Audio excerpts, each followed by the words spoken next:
Հայաստանի շնորհապետական կուսակցության անդամները առաջնորդ Գուրգեն Սիմոնյանի գլխավորությամբ քարոզարշավի շրջանակում եղել են Արարատի մարզում, նաև Մղճյան գյուղում, որտեղ այցելել են արցախյան եւ սեպտեմբերյան մարտերի հերոս Տարոն Անդրեասյանի հուշահամալիր, հարգանքի տուրք մատուցելով նրա հիշատակին։ Քաղաքական ուժի քարոզարշավը շարունակվել է նաև Տավուշի մարզում։ Մեր քարոզարշավին ոչ մի եղանակ չի կարող կասեցնել եւ խանգարել։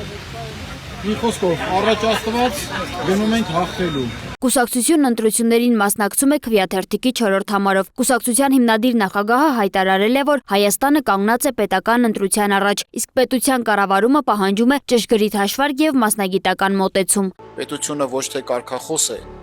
այլ բարդ մեխանիզմ, որը պետք է աշխատի անխափան։ Հայաստանի շնորհապետական կուսակցությունը բերում է նոր որակի կառավարում։ Մենք չենք քայլում անորոշության հետևից,